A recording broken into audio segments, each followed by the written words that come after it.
ایک بات ہم سمجھ لیتے ہیں کہ پاکستانیوں کی ایک نالائکی کی ایک تاریخ ہے۔ 1930 میں پطرس بخاری نے ایک کتاب لکھی جس کا نام تھا پطرس کے مضامین۔ ان مضامین میں انہوں نے مسلم برِ صغیر کے مسلمانوں کی ایک طنز و مزاح میں ایک تصویر پیش کی۔ اب آپ اس کو طنز و مزاح پڑھ کے مسکرا لیں، کہکے لگا لیں یا ماتم کر لیں، جو ہمارا وتیرہ ہے کہ جو چیز ہمیں مل جاتی ہے وہ ٹھیک ہے، جو نہیں ملتی ہم تنقیدیں کرنا شروع ہو جاتے ہیں۔ اور تیسرا، یہاں ہم اسے سبق سیکھ لیں۔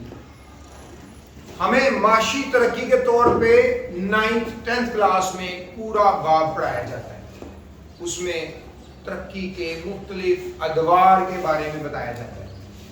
وہ کون سی ایسی وجوہات تھیں جو اس نالائق، نکمے، نااہل جو 1930 میں پطرس بخاری نے اپنے مضامین میں پیش کیا، آج بھی وہی صورتحال ہے۔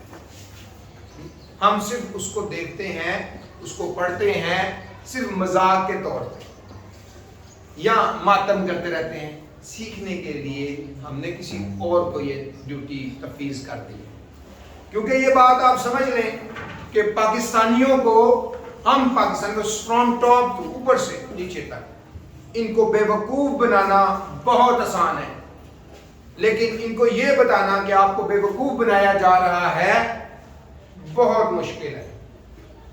آپ اپنے مظاہر کو دیکھ لیں، آپ کو نظر آ جائے گا ہر شعبے میں آپ کو بے وقوف بنایا جاتا ہے اور بڑی آسانی سے آپ بے وقوف بن جاتے ہیں۔ لیکن اگر ہم آپ کو یہ بتائیں کہ آپ کو بے وقوف بنایا جا رہا ہے تو آپ نہیں مانیں گے۔ تو نالائکی کی ایک تاریخ ہے مسلم، اس میں پطرس بخاری نے ایک ہاسٹل میں پڑھنے کے عنوان سے کہانی، انٹرنیٹ سے بھی مل جائے گی، 2nd ایئر کی بک میں موجود ہے، میں نے وہ پڑھی تھی، کہ کس طریقے سے ایک مسلم نوجوان جو ہاسٹل میں پڑھنے آ جاتا ہے، پہلی بات تو یہ ہے کہ اس کو پڑھنے لکھنے سے کوئی شغل ہوتا ہی نہیں ہے، پڑھنا وہ چاہتا ہی نہیں، اور آج بھی دیکھ لیں یہ وہی مسلم لوگ تھے جنہوں نے 1947 میں پاکستان بنایا۔ پڑھنا لکھنا ان کو آتا نہیں تھا، پڑھنا لکھنا چاہتے نہیں تھے، سائیکل کی ایک سٹوری تھی۔ ہم نے 1947 میں یہ ملک بنا لیا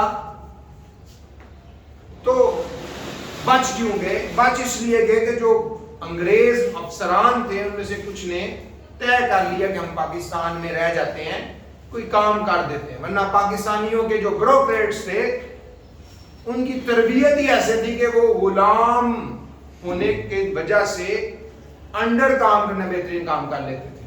اگر انگریز افسر نہ رہتے تو یہ بھی ختم ہو جانا تھا جو ابھی تھوڑا بہت رہ گیا۔ معاشی ترقی کسی بھی ملک کی ریڑھ کی ہڈی ہے، اور اس وقت دنیا میں، اور اب جو 75 سال بعد پاکستانیوں کی بات سمجھ آ گئی ہے کہ یار اکانومی جو ہم جیو اسٹریٹجک پہ جاتے تھے کہ ملک کی سالمیوں تعلقات جغرافیے کو بچانے کے چکر میں، آج یہ بات سمجھ آ گئی کہ نہیں، ریاستیں اچھی فوج سے، طاقتور فوج سے تو نہیں، جتنا ضروری اس کی معیشت ہے۔ اور معیشت میں جب ہم جی ڈی پی کی بات کرتے ہیں، قومی جو پیداوار ہے جس کو گرینڈ نیشنل پروڈکٹ کہتے ہیں، قومی پیداوار، یہ جو قومی پیداوار ہے یہ بیسیکلی کیا ہے؟ اس میں آپ اس کو آسان لفظوں میں اس طرح سمجھ لیں کہ جو ہمارے عوام ہے جو ملک کے اندر پیسہ کما لیتے ہیں 1 جولائی سے 30 جون تک، جو بھی خدمات اور پیداوار بازار میں لے آتے ہیں، مارکیٹ میں لے آتے ہیں، اس کے عوض جو کمائی آمدن کر لیتے ہیں، یا وہ پاکستانی جو بیرون ملک پیسہ کمائی کر کے تو پیسہ پاکستان میں بھیج دیں۔ اب اس سارے پیسے کو چھوٹے بڑے بوڑھے مرد عورت سب پہ ڈیوائیڈ کر دیا جاتا ہے۔ جب اس کو ڈیوائیڈ کر دیا جاتا ہے تو وہ آپ کی شرح نمو کہلاتا ہے، اور یہی جو شرح نمو ہے یہ ایک بنیادی فیکٹر ہے کسی بھی ریاست کی معاشی صحت کو دیکھنے کے لیے۔ آج صورتحال یہ ہے کہ اشرائے ترقی کے نام پہ ہم نے کیا کچھ نہیں کیا۔ اس سے پہلے میں آپ کو بات کروں، 1947 کا ہی واقعہ ہے کہ 1947 میں کیا ہوا کہ برطانیہ نے اپنی کرنسی کی قدر کو کم کر دیا۔ اب 1949 میں یہ صورتحال پاکستانیوں کے پاس بھی ہے۔ اب دیکھیں پاکستانیوں نے کیا کیا، پاکستانیوں نے یہ کیا، سر جوڑ کر بیٹھ گئے، بڑے صلاح مشورے، میٹنگز چل رہی ہیں، اور میٹنگ کرنے کے بعد فیصلہ کیا کرتے ہیں، ہم اپنی روپے کی قیمت کی قدر کم نہیں کریں گے۔ برطانیہ نے کر دی، ہم نہیں کریں گے۔ اور بعد میں انہوں نے کہا کہ اس کا کیا فائدہ ہوگا، اس کا فائدہ یہ ہے کہ ہماری قومی عزت میں اضافہ ہو جائے گا۔ آپ اس سے اندازہ کریں کہ آپ کے ملک میں جب بھی فیصلے ہوتے ہیں وہ جذباتیت کی بیس پہ ہوتے ہیں، اس کا نقصان ہوا۔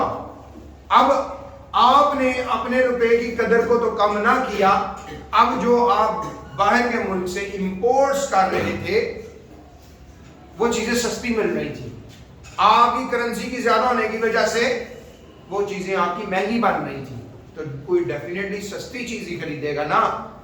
تو معیشت کا پاکستان میں آج بھی یہ حال ہے۔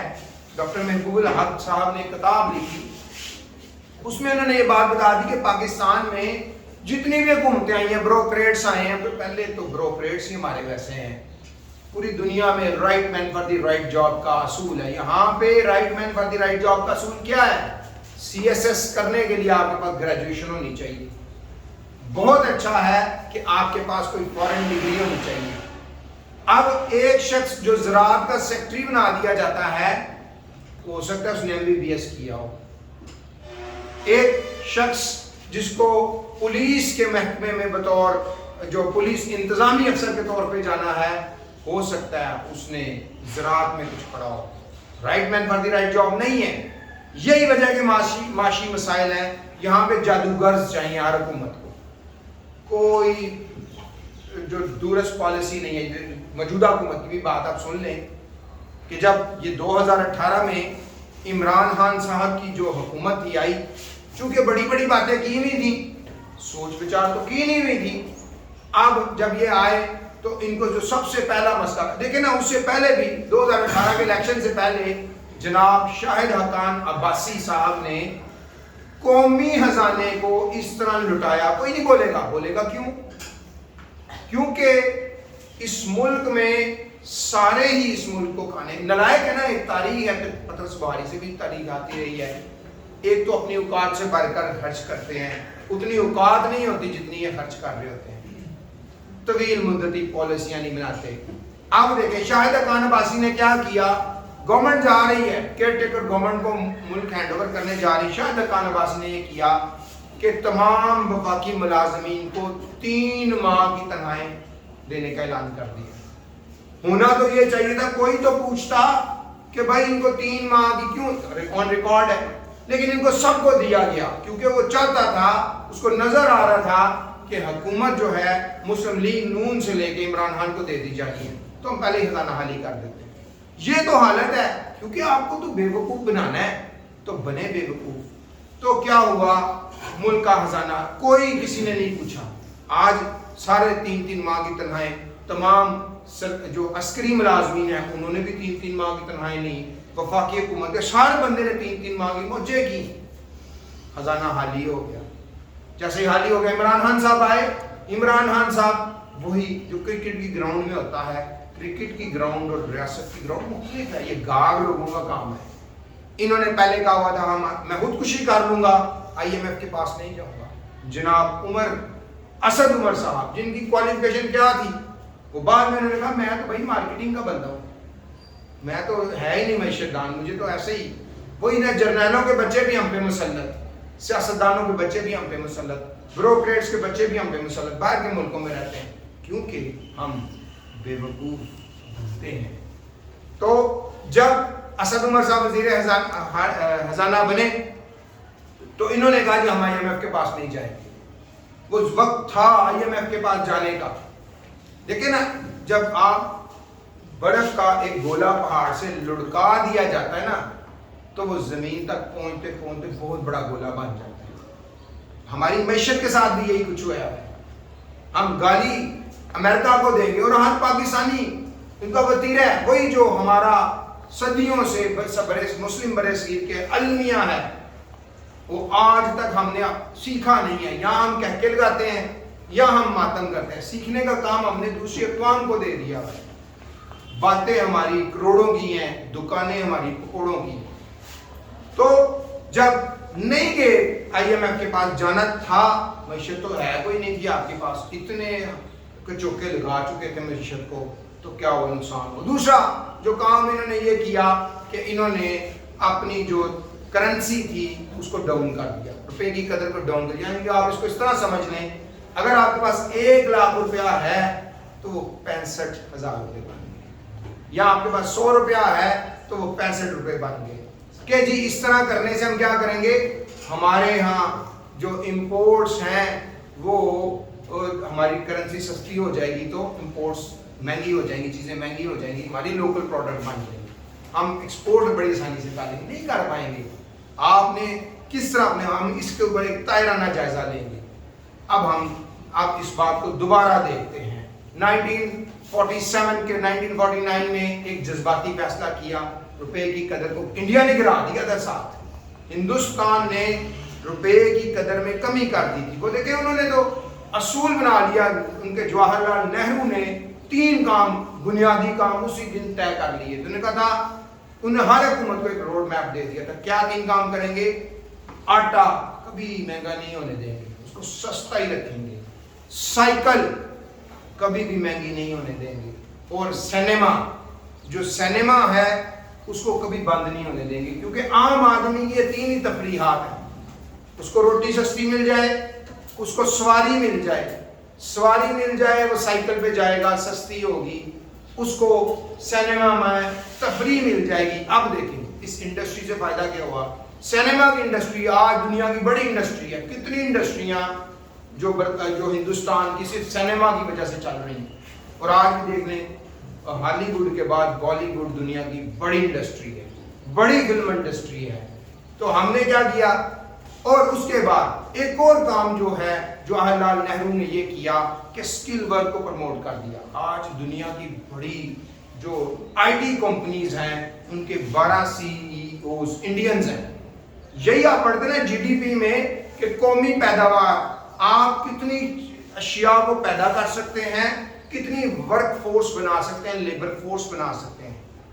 اس وقت دنیا میں جو بڑی لیبر فورس ہے اس میں انڈینز شامل ہیں۔ ہماری لیبر فورس میں ہمارے مزدور بیچارے میٹرک سے ہی نہیں نکل پاتے، اور ہماری گورنمنٹ نے بھی یہ کام پورا رکھا ہوا ہے۔ ابھی تو جو دبئی ہے، گلف ہے، وہ میٹرک پاس بچے کو ہی وہ آنے دیتا ہے، اور میٹرک کا وہ نظام ہے جس میں ابھی بڑا مشکل ہوا ہے کہ طالب علم میٹرک کو ہی پاس کر سکے۔ تو اب جو ہماری ضروری ہے، اب کیا ہوا، سارے 10 سال کے اشرے بنائے 1958 سے، اس طرح کرتے کرتے 10 سال کے اشرے میں، اس میں بھی 2 اور کام خراب ہو گئے۔ ایک جناب ذوالفقار علی بھٹو صاحب نے بھی جو ہماری معیشت کو بیڑا گرک کیا، نیشنلائزیشن کی پالیسی کے تحت جو سارے صنعتیں کمیال، ان کو یہ بات سمجھ ہی نہیں آ پا رہی کہ قومی پیداوار کیسے ہے، ہم مارکیٹ میں کیا لے کے جا رہے ہیں۔ دیکھیں یہ چھوٹا سا ملک ہے کوریا، ٹیکنالوجی لے آیا، موبائل لے آیا۔ اس سے پہلے وہ جو نوکیا کمپنی تھی ہنگری، بہت چھوٹا ملک تھا، لیکن ایک موبائل پروڈکٹ سے ہی اس کا جو GDP تھا وہ بڑا ہائی تھا، پاکستان نہیں بنا سکا۔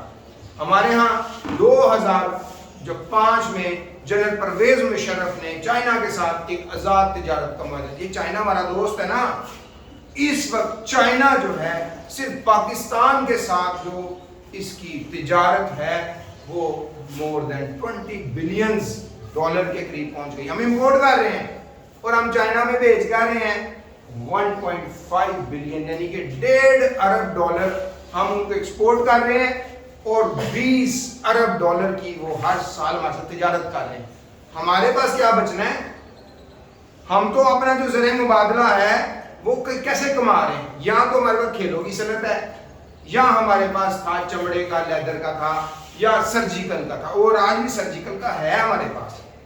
چائنیز اس میں اتنا نہیں کر سکے، لیکن اس کے علاوہ ہمارے پاس کیا ہے؟ اور آپ دنیا میں تو آپ بازار میں جو چیز لے کے آئیں گے وہ آپ کی قومی پیداوار، وہ آپ کی پیداوار ہے، پروڈکشن ہے، جو بھی آپ لے کے آئیں گے اس کے بعد جو آپ پیسہ کمائیں گے وہی آپ کا ذریعہ مبادلہ. اسی کی بیس پہ آپ کے ایک ایک بچے فرد کی جو انکم ہے اس کا تعین ہے، اس پہ پھر ہمارا جی ڈی پی جو ہے، ہماری نمو ہے، اس کا تعین ہے.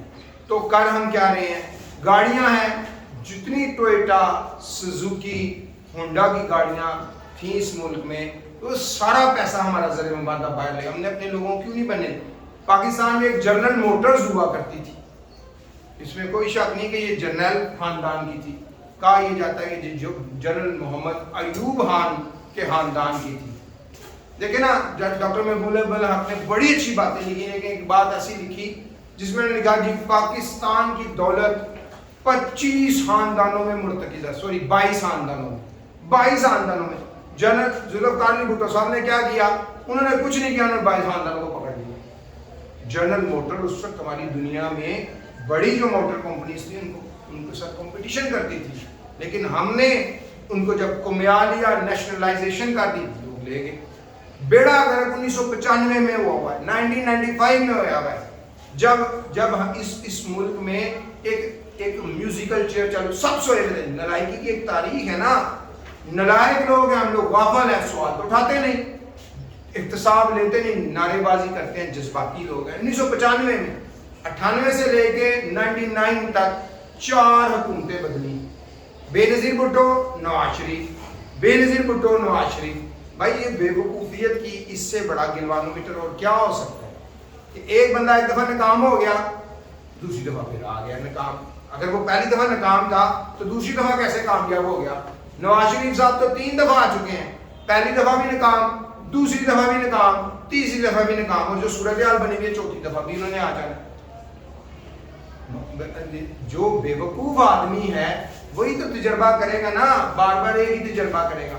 تو 1995 میں ہمیں انڈسٹریلائزیشن کو نقصان پہنچا، جو ہماری تھوڑی بہت صنعتیں چلتی تھیں ان کو بند کیا گیا، اور 2001-2 میں تو پکا تالا لگ گیا.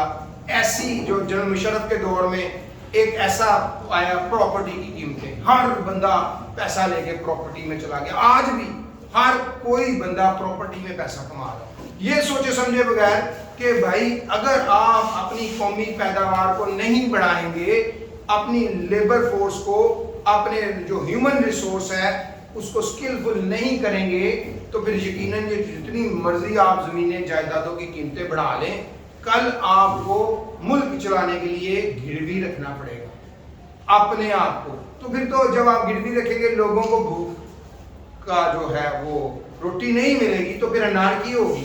پھر نہ کسی کی جائیداد بچنی ہے، نہ کسی نے جتنے اتنی زیادہ جائیدادیں پلازے بنا لیے وہ نہیں بھی بچیں گے، لوگ لڑیں گے. تو جب تک آپ اپنی جو پروڈکٹ ہے گراس نیشنل پروڈکٹ، جس میں آپ اپنی لیبر فورس اور اپنی جو قومی پیداوار ہے اس کو نہیں بڑھائیں گے، کوئی ایسی چیز مارکیٹ میں نہیں لے کے آئیں گے جس کو لوگ خریدیں، تو آپ کے ساتھ ایسے ہی ہوگا. بجلی آ نہیں رہی اور سب کچھ موجود ہے پاکستان میں. دیکھیں کتنا ظلم ہے، اتنا ظلم ہے کہ اس ظلم کو پھر کہتے ہیں جی ہم اس کے کسٹوڈین ہیں. میں پھر کہتا ہوں کہ یار یہ کس ریاست کے ہم کسٹوڈین، جس میں ہے ہی ظلم ہے. یہ پچھلے دنوں میں یہ واقعہ میڈیا میں بھی رپورٹ ہوا، نہ ہماری کسی عدالت کو کسی منصف کے کان پہ جوں لیں گی کہ میں کیا کر رہا ہوں، اور یہ بھگتیں گے انشاءاللہ تعالیٰ. یہ بات سارے سمجھ لیں، اس بات کو گواہ رکھیں. یہ جو پیسہ پاکستان سے لوٹ لاٹ کے نکال کے انگلینڈ، برطانیہ اور بڑے ملکوں میں لے کے جا رہے ہیں، امریکہ میں، کینیڈا میں منی لانڈرنگ کی شکل میں لے کے جا رہے ہیں، اپنے بچوں کو سیف ہیون میں بھیج رہے ہیں. انہی کے بچوں نے مرنا ہے، یہ مریں گے. ان کی دولت بھی چھین لینی ہے انہوں نے. ان کو یہ یاد رکھے، ادھر سے بھی کہ آخرت بھی برباد کی. جواب تو دینا نا اللہ کو، یہ تو نہیں نہ ہونا.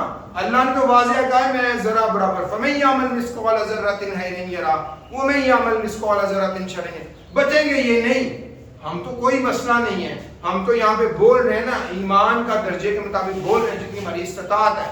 ہم تو کہہ رہے ہیں کہ یہ غلط ہے. تو انہوں نے سارا جو پیسہ یہاں سے سرمایہ منتقل کر لیا ہے، یہ اس کو بھگتیں گے. یہ ظلم ہے. اب دیکھیں ظلم کیا، بجلی کے معاہدے ہوئے. یہ جو بجلی کے معاہدے پرویز نواز شریف دور میں ہوئے، اس وقت عمران خان کے پاس نا ایک پالیسی گئی. عمران خان صاحب کو یہ بات پتا تھی کہ ہم جو ہے بجلی جو ہے سستی کر دیتے ہیں سردیوں میں، لوگوں کو کہتے ہیں کھلا چلائیں. یہ جو ہم نے سلیب سسٹم بنا دیا ہوا ہے نا کہ اتنے یونٹس کے بعد یہ ریٹ لگے گا، اتنے یونٹس کے بعد یہ بھی سارا ہے. ہوا کیا تھا، یہ سارا آن ریکارڈ موجود ہے کہ بجلی کمپنیز کے ساتھ یہ معاہدہ طے پایا تھا کہ 50 سپوز مثال کے طور پہ 50 میگا واٹ بجلی وہ دیں گے اور حکومت پاکستان اس 50 میگا واٹ بجلی کی قیمت دے گی. اب حکومت 30 میگا واٹ بجلی لے رہی ہے، 20 میگا واٹ بجلی نہیں لے گی نا، تب بھی وہ کیا کریں گے، تب بھی وہ یہ کریں گے کہ آپ سے 50 کے پیسے لیں گے. یہ معاہدہ لکھا ہوا ہے. اور اس معاہدے میں وابڈا کے ملازمین، اعلیٰ ملازمین، آدھے سے زیادہ وابڈا کے ملازمین کینیڈا میں ان کے بچوں کی نیشنلٹی، کوئی ٹروتھ کمیشن کوئی بنائے، کوئی اس ملک میں عوام ہمینی جیسا بندہ آئے گا انشاءاللہ تعالی جو ان کی نسلوں سے لے گا، اور ان کے ساتھ ہونا بھی یہ چاہیے کہ ان کی نسلوں سے لیا جائے. انہوں نے بجلی کمپنی سے کمیشن کک بیکس لے کے یہ طے کر دیا ہوا ہے. اب یہ کریں گے کیا؟ کسی بندے نے یہ چیک نہیں کیا کہ یہ جو پاور پلانٹ ہے جس کو گورنمنٹ آف پاکستان پیسہ دے رہی ہے اور عوام پہ اس کا بوجھ ڈال رہی ہے، کیا یہ 50 میگا واٹ بجلی پیدا کرنے کی صلاحیت رکھتے ہیں؟ اب ان کے پاس ایک جواز ہے، کیونکہ اس کام میں وابڈا کے ملازمین، اعلیٰ ملازمین، وزیرے جو بجلی پانی ہے وہ بھی ملوث ہوگا، سیکٹری لیول کے لوگ بھی ملوث ہوں گے. کمیشن لے لی نا کہ وہ کہیں گے کہ ہم 50 میگا واٹ کا تو آپ کا سسٹم ہی کیپیسٹی نہیں ہے تو وہ لے کے جا سکتے ہو. پھر بھائی کس بات کے پیسے لیتے ہو جب میں بجلی 30 میگا واٹ کی آپ سے لے رہا ہوں؟ آپ نے 50. سردیوں میں یہی ہوا ہے. سردیوں میں یہ جو فیول پرائس ایڈجسٹمنٹ ڈال دی جاتی ہے نا، یہ انہوں نے کہا جی ہم نے تو 50 میگا واٹ دینی ہے، ہمارے سے تو آپ کا معاہدہ ہے. اب آپ یہ 50 میگا واٹ نہیں لیتے، ہمارا کیا قصور ہے؟ کرنا ہی تو یہ چاہیے تھا. عوام کو کہتے ہیں یہ جو سلیب سسٹم ہم ختم کرتے ہیں، آپ جتنی مرضی بجلی استعمال کر لیں ایک ہی یونٹ لگے گا، کیونکہ ہم نے تو 50 دینے ہیں میگا واٹ. وہ ہر طرح سے فائدے میں ہے. اب گرمیاں آ جانی ہیں، ان کو چاہیے کہ وہ اتنے میگا واٹ بجلی دیں، نہیں دیں گے. وہ کہیں گے جی آپ کا جو سسٹم ہے جس کے ذریعے سے ہم نے بجلی سپلائی کرنی ہے وہی مٹ ہے. تو کون ذمہ دار ہے؟ جو سرکاری ملازمین، وابڈا کے ملازمین، جو سارے سلامتی کے ضامن ادارے بھی، اس میں ہماری مسلح افواج بھی آ جاتی ہیں، یہ بھی اس میں چیز میں آتی ہے. اب ان کو سیکیورٹی، سلامتی جو سیکیورٹی یہ بنائی ہے، کیونکہ مصیبت بن گئی نا یہ جو ہائیبرڈ وارفیئر ہے، اس میں لوگوں کو اب ایک برداشت کی، ایک صبر کی حد ہوتی ہے، اسے کراس ہو رہی ہے. اور اللہ معاف کرے، لبنان میں، لیبیا میں، شام میں، مصر میں، جارڈن میں یہی اصول طے کیا ہے CIA نے کہ ایک طرف ان کی عوام لڑ رہی ہے، دوسری طرف ان کی مسلح افواج لڑ رہی ہے. یہ ہو رہا ہے گلف میں، اور یہی وہ آپ کے ملک میں کرنا چاہ رہے ہیں. اب ان کو سمجھ آئی ہے کہ نیشنل پالیسی بنانی ہے، معیشت کی پالیسی بنانی ہے، ہم نے معیشت کے اوپر زور کرنا ہے، کیونکہ عام آدمی جو ہے اس کو مصیبت پڑی ہوئی ہے، اور یہ مصیبت ان کے آڑے آ جانی ہے، اور ان کی اپنی غلطیوں سے ہوئی ہے کہ یہ کرنا ہی نہیں چاہ رہے. جب تک ہم لوگوں کو یہ اس چیزوں کا نہیں پتا ہوگا، ہم اس میں کامیاب نہیں ہو سکتے. ہمیں پتہ کرنا ہے، اور پطرس بخاری کی اسی بات کو لے کے چلنا ہے کہ جب تک آپ اپنے ملک کے ساتھ، آپ ملک کو تو دوسرے نمبر پہ چھوڑیں، اپنے آپ سے مخلص ہوں. آپ کو سمجھے تو صحیح کہ آپ نے زندگی میں کرنا کیا ہے. صرف پراپرٹی کی قیمتیں بڑھا دینے سے معیشت مضبوط نہیں ہوتی، یہ معیشت برباد ہوتی ہے. معیشت بنتی ہے صنعتیں لگائیں، فیکٹریز لگائیں، کارخانے لگائیں. وہ نہیں لگانے دیتے، ریاستی ملازمین نہیں لگانے دیتے. یہ جو کام نہ کرنے کی کوئی پوچھتا نہیں ہے، اور ان کے بیک پہ پولیٹیکل پارٹیز بیٹھی نہیں. وہ کبھی بھی عام آدمی کے فائدے کے لیے نہیں سوچتے، ان کو اپنے مسائل. اور عام آدمی بھی تو وہی ہے، ماتم کرے گا یا کیا جگت بازی کرے گا، تیسری بات کوئی نہیں کرے گی. اور جو بندہ بے وقوف بن جاتا ہے اس کو جب آپ یہ سمجھا ہی نہیں سکتے کہ آپ بے وقوف بنیں گے تو پھر کیسے ہوگا. تو ہے پنجابی کی، کوئی عقل نہ ہوئے تے موجہ ہی موجہ، عقل ہوئے تے سوچا ہی سوچا. یہ بالکل صحیح بات ہے، اور آج کے دور میں یہ فٹ ہوتی ہے۔ جو بیچارہ لا علم ہے وہ خوش ہے، وہ دیکھی جائے گی جو ہوگا۔ یہی ہمارا المیہ ہے، یہی ہمارا رویہ ہے۔ ان برائلر چوزوں کی طرح، برائلر چوزے کبھی آپ نے دیکھیں؟ اچھا جی، برائلر چوزوں کو ذبح کرنا ہو نا جب ایک برائلر چوزے کو باہر نکالا جاتا ہے نا تو سارے چیخو پکار شروع کر دیتے ہیں۔ تھوڑی دیر بعد وہ جو اندر چیخو پکار کر رہے ہوتے ہیں وہ چپ کر جاتے ہیں، بس وہی بیچارہ جو ذبح ہونے کے لیے تیار بیٹھا ہوتا ہے وہی کرتا ہے۔ جب اس کو اوپر تکبیر پھیر دی جاتی ہے اور اس کو ڈبے میں بند کر دیا، اس کے بعد سب خاموشی سے بیٹھ جاتے ہیں، اس انتظار میں بیٹھتے ہیں کہ جب ہماری باری آئے گی پھر دیکھیں گے۔ دوسری دفعہ پھر جب وہ پنجرے کے اندر ہاتھ ڈالتا ہے تو پھر ایک دفعہ پھر چیخو پکار شروع ہو جاتی ہے۔ یہی ہمارا المیہ ہو چکا ہے۔ 24 سے 48 گھنٹے تک ہمارا میڈیا، سوشل میڈیا، عوام ایک مسئلے کو اٹھاتے ہیں اور مسئلہ اس کے بعد خاموش ہو جاتے ہیں، سانحہ مری ہو کے بھی گزر جاتے ہیں اور سانحہ پشاور بھی ہو کے گزر جاتے ہیں، اور ہم کہتے ہیں ہم بس وہ برائلر چوزوں کی طرح شور مچاتے ہیں، رولا مچاتے ہیں اور بعد میں چپ کر جاتے ہیں۔ معیشت میں بھی یہی ہے، جب تک یہ معیشت میں اپنی پیداوار، قومی پیداوار، اور یہ جو طالب علم ہیں ان کو، اس لیبر فورس کو سکلفل نہیں کریں گے، آئی ٹی کی طرف نہیں لے کے جائیں گے، ہم معاشی ترقی نہیں کر سکتے۔ اور جب تک ہم معاشی ترقی نہیں کر سکتے ہم غلام ہیں۔ اور سب سے خوفناک بات جو ہے وہ یہی ہے کہ اللہ رحم کرے، جو لیبیا میں، شام میں، لبنان میں CIA نے کیا وہ اب ہمارے ہاں کرنے جا رہی ہے۔ ایک طرف عوام ہوگی، ایک طرف اس ملک کی مسلح افواج ہوگی، جو کہ بہت خطرناک نظام ہے، اس کو ختم ہونا چاہیے۔